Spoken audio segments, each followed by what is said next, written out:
پاکستان بدترین معاشی حالات، بدترین معاشرتی کرائسس اور بدترین سیاسی کرائسس سے گزر رہا ہے، تو اس کا سلوشن کیا ہے اور پاکستان کی امید کیا ہے؟ تو آئیے سنتے ہیں پروفیسر ڈاکٹر جاوید اقبال صاحب۔ پرانے زمانے میں جو جنگ ہوتی تھی اس میں یہ ہوتا تھا کہ جو سب سے ٹاپ کا آدمی ہے نا، وہ گھوڑے پہ آ کے لٹکارتا تھا کہ میں آ گیا ہوں، میرے مقابلے میں کون آتا ہے۔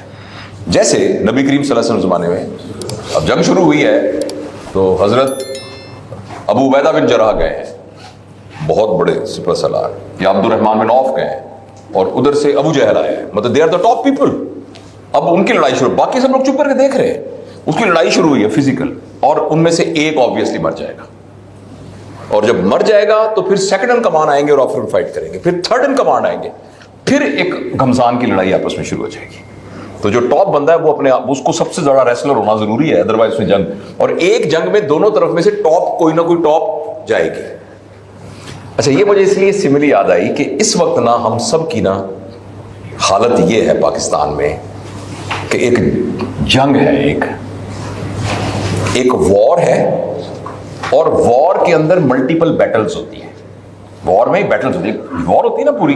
جو کنگڈم کی کنگڈم سے لڑائی ہوتی ہے اس کو وار کہتے ہیں، اور جو پھر ایک دستے کی دوسری دستے سے لڑائی ہوتی ہے اسے بیٹل کہتے ہیں۔ اس ایک بیٹل کی فوج آپ ہے، آپ سے مراد آپ بھی، آپ جیسے اور بہت سارے لوگ۔ جس وقت کوئی بھی شخص بیمار ہوتا ہے، اب ٹیسٹ ہوتا ہے اس کا انڈورنس، اس کی ایڈورسٹی کوشنٹ، اس کی ہمت، اور انگریزی میں ایک لفظ یوز ہوتا ہے جسے کہتے ہیں اس کی میٹل ٹیسٹ ہوتی ہے کہ بھئی کتنی جان ہے اس کے اندر۔ کسی کے اوپر فائنینشیل کرائسس آتا ہے، کسی کے اوپر کوئی ریلیشن شپ کا کرائسس آتا ہے، ایموشنل کرائسس آتا ہے، تو اب اس کا ٹیسٹ ہوتا ہے کہ بھئی وہ اب ٹھیک نکلے گا اس میں سے کہ نہیں۔ اسی طریقے سے ایک خاندان پر جب وہ کرائسس آتا ہے تو خاندان کا کریکٹر ڈٹرمن کرتا ہے کہ اس میں سے نکلے گا کہ نہیں نکلے گا۔ پھر ایک کمیونٹی پہ جب کوئی کرائسس آتا ہے تو وہ اس پہ ہوتا ہے کہ کمیونٹی اس میں سے نکلے گی کہ نہیں نکلے گی، اور پھر ایک شہر پر، پھر ایک ملک کے اوپر، پوری ایک قوم کے اوپر ایک کرائسس آتا ہے۔ ہمیں یہ بات کہتے ہوئے بہت شرم آتی ہے، ہم بہت شرمندہ ہیں اس بات پر، لیکن ہمیں یہ کہتے ہوئے نہیں شرمانا چاہیے کہ واقعی ہم ایک بری حالت کے اندر ہیں۔ ہمارے ملک میں اس وقت شدید قسم کا پولیٹیکل کرائسس ہے، ہمارے ملک میں شدید قسم کا فائنینشیل کرائسس ہے، ہمارے ملک میں شدید قسم کا سوشل کرائسس ہے۔ ایک چوائس یہ ہے کہ ہم سروائیو کریں گے، لیکن جو سروائیو کرتا ہے نا کرائسس کے اندر، وہ پھر جب سروائیو کر کے واپس آتا ہے تو وہ صرف سروائیو نہیں کرتا، وہ پہلے سے زیادہ تگڑا ہو کے سروائیو کر کے آتا ہے، کیونکہ وہ اس کرائسس کو دیکھ کر اپنی اس انڈیورنس کی کیپیسٹی کو، اپنی سکلز کو، اپنے ٹیلنٹ کو، اپنی ایموشنل سٹیبلٹی کو ٹیسٹ کر لیتا ہے، اور اب وہ آگے سے زیادہ تگڑا ہو جاتا ہے۔ تو اس وقت بیٹا بات یہ ہے، ہمارا کوئی ہوپ ہے نا اگر پاکستان کی، تو وہ آپ لوگ ہوپ ہیں۔ میری عمر ہے 62 سال، آپ کے اور میرے درمیان میں ایک جنریشن ہے جو ڈاکٹر صاحب سے تھوڑی سی بڑی ہوگی، یا ڈاکٹر صاحب اس کے جنریشن کے بالکل نیچے آتے ہوں گے، لیکن ہم کہہ سکتے ہیں کہ ڈاکٹر صاحب آپ سے ایک جنریشن سٹیپ ہائر جنریشن کے اوپر ہے، ٹھیک ہے؟ میں ان سے ایک سٹیپ ہائر اپنی ایج کی وجہ سے اس ساری، یہ جو جنریشن ہے نا، یہ والی، اس جنریشن کا مائنڈ سیٹ، اس کا پیٹرن، اس کا پیراڈائم جیسا بننا تھا بن گیا ہے۔ میں اس جنریشن کو چلو پھر بھی نکالتا ہوں، میری جنریشن کا جو پیراڈائم تھا بن گیا۔ اب میری عمر کے لوگ ہیں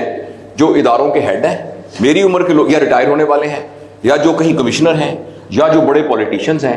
انہوں نے اگر کچھ کرنا ہوتا تو اب تک کر چکے ہوتے۔ اگر کرنا ہوتا تو حالات میں پہنچتے کیوں؟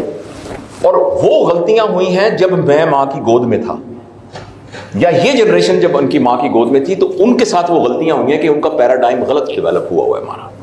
اور وہ پیراڈائم سمپل، اگر ایک بات میں کہوں کیا غلط ڈیولپ ہوئی ہے، ہمارے ملک کا پیراڈائم، ہماری نیشن کا سچ، کہ ہم نے اپنے ویلیو کو ان چیزوں پر اٹیچ کر دیا ہے جو پیسے سے خریدی جا سکتی ہیں، جبکہ اوریجنل پیراڈائم یہ ہونا چاہیے تھا کہ ہماری ویلیو ان چیزوں کی ہے جو پیسے سے نہیں خریدی جا سکتی، مثلا سچائی، مثلا ایمانداری، مثلا ہارڈ ورک، مثلا آنیسٹی، مثلا پنکچویلٹی، مثلا ڈیڈیکیشن، مثلا نیک نیتی، مثلا پرپزفل لائف۔ لیکن انفارچونیٹلی میری جنریشن اور مجھ سے متصل جنریشن نے سم ہاؤ یہ عجیب گناہ کرائم کیا ہے کہ ہم نے معاشرے کا پیراڈائم یہ بنا دیا جس کو پیسے زیادہ ہیں وہ بڑا ہے، اس لیے سب لوگ پیسے کی دوڑ میں لگ گئے، لہٰذا اور یہ بڑے سمارٹ تھے، یہ فیل نہیں ہوئے، یعنی یہ اسٹریٹجی ان کی فیل نہیں ہوئی، اس لیے کوئی بھی بندہ جو ایم پی اے تھا اور ایک لوور مڈل کلاس سے نکل کے آیا تھا 10 سال کے بعد آپ دیکھ سکتے ہیں کہ اس نے بڑی ترقی کی، لہٰذا کوئی بھی پولیٹیشین کرائسس میں تو نہیں ہے، ان کا گھر، ان کی گاڑیاں، ان کے بنگلے، ان کی ہر چیز بالکل ٹھیک ہے، کوئی بھی بیوروکریسی کا جو ٹاپ کا بندہ ہے وہ تو بالکل کوئی کرائسس میں نہیں ہے، کوئی بھی بندہ جو کسی بھی ڈپارٹمنٹ کا ہیڈ ہے وہ تو کوئی کرائسس میں نہیں ہے، وہ بندہ جو انڈیویجولسٹک جس نے بزنس اپنا ٹاور کھڑا کیا ہے وہ تو کوئی کرائسس میں نہیں ہے، لیکن ملک نازک دور سے گزر رہا ہے، یا ہر روز اخبار میں پڑھتے ہیں، یہ کیسی عجیب بات ہے کہ یہاں کا تاجر ترقی کر رہا ہے، یہاں کا پولیٹیشین ترقی کر رہا ہے، یہاں کا بیوروکریٹ ترقی کر رہا ہے، یہاں کی جوڈیشری کے ٹاپ ترقی کر رہے ہیں، یہاں کا میڈیا ترقی کر رہا ہے،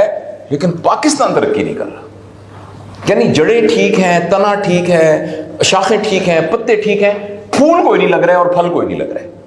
بیٹا اس وقت جو امید ہے نا وہ صرف آپ سے ہے، پاکستان کے اندر صرف ایک پلس پوائنٹ ہے جو مجھے اندر سے کہتا ہے کہ پاکستان انشاءاللہ کھڑا ہو جائے گا، اور اس پلس پوائنٹ کا نام پتہ کیا ہے؟ آپ کا کیا نام ہے؟ اقصا۔ آپ کا کیا ہے؟ اس پلس پوائنٹ کا نام ہے اقصا اور اس کا نام ہے بلیگ۔ You are representative of your age. Pakistan میں 54% آبادی آپ کے ایج گروپ کی ہے، بلکہ 5 سال آپ سے چھوٹی ایج گروپ کی ہے۔ یہ وہ لوگ ہیں جن کے پیراڈائم کو بھی چینج کیا جاتا ہے، ویسے تو 10 سال کے بعد بہت مشکل ہوتا ہے، مگر بیٹا آپ کے ذہن میں یہ ڈالا جا سکتا ہے کہ مجھے جو صلاحیت دی ہے، اس صلاحیت سے میں نے اپنا سوٹ بھی بنانے ہیں، میں نے گھر والوں کو بھی کچھ کرنا ہے، میں نے اپنے کچھ کرنا ہے، لیکن میں نے اس صلاحیت سے معاشرے کے لیے بھی کچھ کرنا ہے۔ یہ بات آپ کے دل میں ڈالی جا سکتی ہے۔ میری نسل کے لوگوں نے اس کی بنیاد پر ٹاور بنائے ہیں۔ میری عمر کے لوگ آپ پوچھیں نا کہ ماشاءاللہ کیا حالات ہے، اللہ کا بہت شکر ہے، میرے 3 بچے ہیں، ایک بیٹا فلوریڈا میں ہے، دوسرا دبئی میں بزنس کرتا ہے، تیسرے کا بس یہ A لیول کر رہا ہے، بس اس کا ویزا آنے والا ہے۔ یہ کیا بات ہوئی؟ کدھر پاکستان کدھر گیا؟ بس یہاں کے آپ نے اسکولوں میں پڑھا، یہاں کے کالجوں میں پڑھا، یہاں کا سارا کچھ کیا، اب آپ اپنی سکسیس کو گیج کر رہے ہیں کہ میرا بیٹا وہاں ولایت میں کام کر رہا ہے۔ میں اس میں کوئی حرج کوئی نہیں کہہ رہا، وہ وہاں سے وہ بھی لیکن مطلب ہے ماں نے دودھ پلایا، ماں نے پیشاب پخانہ کیا، ماں نے برتن صاف کیے، ماں نے سب کچھ کھلایا، اب ماں بیمار ہے تو دیکھ بھال کرنے والا کوئی بھی نہیں، تو پاکستان ماں ہی ہے نا ہماری۔ تو اس میں یہ ہے کہ دوسری بات یہ ہے کہ ایک بات آپ ضرور کہہ سکتے ہیں کہ آپ لوگوں نے تو موجیں کی ہیں، آپ کی نسل نے تو تباہ کی، اب ہمارے اوپر ساری ذمہ داری ڈال دی ہے۔ اس کا جواب میں آپ کو نہ صرف یہ دے سکتا ہوں کہ مہربانی کر کے ہمیں معاف کر دیں۔ On behalf of all that, I really ask for apology from all of you۔ جس طریقے سے رول ماڈلنگ کریٹ کرنی چاہیے تھی میری جنریشن نے نہیں کی ہے، اور میں اس کے لیے آپ سے نہ بہت معافی چاہتا ہوں، اور آپ سے یہ گزارش کرتا ہوں کہ اس نیشن کا جو سروائیول ہے نا وہ آپ سب کے ہاتھ میں ہے، اور میک اینڈ بریک کا فیصلہ آپ نے کرنا ہے، آپ نے کرنا ہے، آپ نے کرنا ہے، آپ نے کرنا ہے، آپ نے کرنا ہے،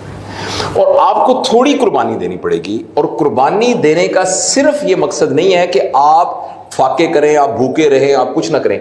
آپ نے صرف اپنے زاویہ نگاہ کو چینج کرنا ہے۔ آپ اگر 50,000 کماتے ہیں، اللہ کرے کہ آپ 10 لاکھ کمانا شروع کر دیں 1 سال کے بعد یا 2 سال بعد یا 5 سال بعد، اس کا پرابلم نہیں ہے، لیکن اپنے پیراڈائم کو چینج کرنا بہت ضروری ہے کہ میں نے کوئی کام ایسا نہیں کرنا جس میں میرے ملک کا نقصان ہو۔ لہٰذا اگر ایک طرف مجھے پیسہ ملے گا اور ایک طرف مجھے اپنے ملک کی انٹیگریٹی کے لیے کوئی چیز ملے گی تو I will prefer the integrity not that money. بس پیراڈائم کو تھوڑا سا چینج کرنا ہے، زاویہ نگاہ کو چینج کرنا ہے، اور خود سوچنا ہے کہ یار میں اس معاشرے کے لیے کیا کر رہا ہوں، اور دوسرا وقت کو ضائع نہیں کرنا، بد امنی نہیں پھیلانی، ان نیسیسری ڈیٹا جو ہے اس میں اپنا وقت ضائع نہیں کرنا، یہ جو آ رہا ہے، اور اپنے کام کو بیسٹ آف اور ابیلٹی پرفارم کرنا ہے، اپنی انڈیویجول گروتھ کو گیج کرنا ہے کلیکٹیو گروتھ میں۔ بہت مفید ڈسکشن آپ لوگوں نے سنا، امید ہے آپ لوگوں کو پسند آئی ہوگی۔ ویڈیو دیکھنے کے لیے بہت شکریہ.